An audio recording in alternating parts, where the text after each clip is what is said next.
Mesdames, Mesdemoiselles et Messieurs, bonjour. Je me présente Yannick Seyer. Je suis polytechnicien en nouvelles technologies de l'information et de la communication. Dans ce cours, je voudrais vous parler du matériel de réseau. Je vous souhaite un excellent cours à tous. Un serveur informatique est un ordinateur très puissant. Il fonctionne en permanence 24 heures sur 24 selon le principe client-serveur. Il offre différents types de services aux ordinateurs clients.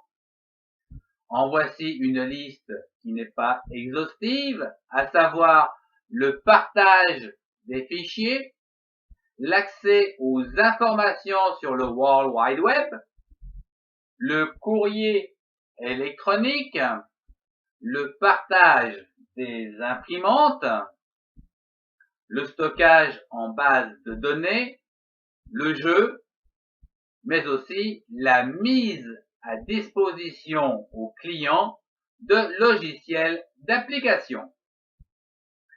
Il faut savoir que chaque service peut être employé par tout client qui met en œuvre le protocole de ce service.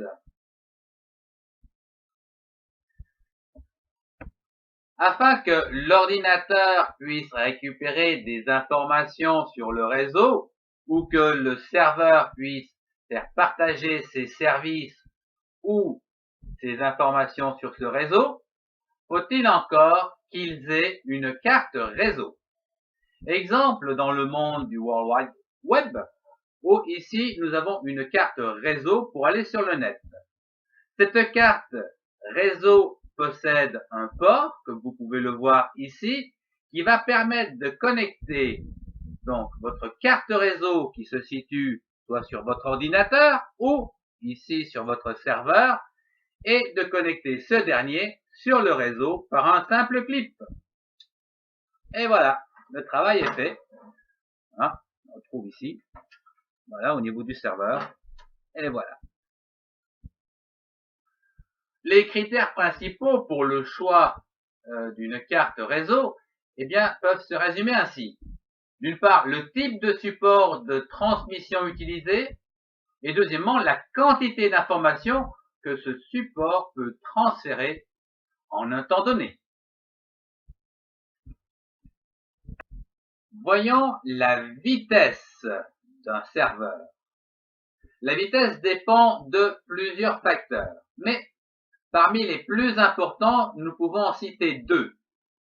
Le premier concerne la quantité de mémoire vive installée sur ce dernier, qui peut atteindre aujourd'hui jusqu'à 3 téraoctets.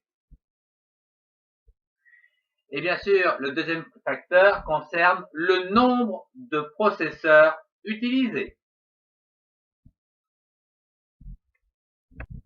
Les unités de serveur. Ils comprennent généralement un système d'exploitation, des tâches à prendre en charge, mais également des logiciels d'application, des logiciels d'administration de serveurs et des services, comme par exemple le service de courrier électronique, les serveurs web, les serveurs de stockage, qui font partie des éléments, bien sûr, les plus importants. Ce cours touche déjà à sa fin. Je vous remercie de l'avoir suivi. Au revoir et à très bientôt.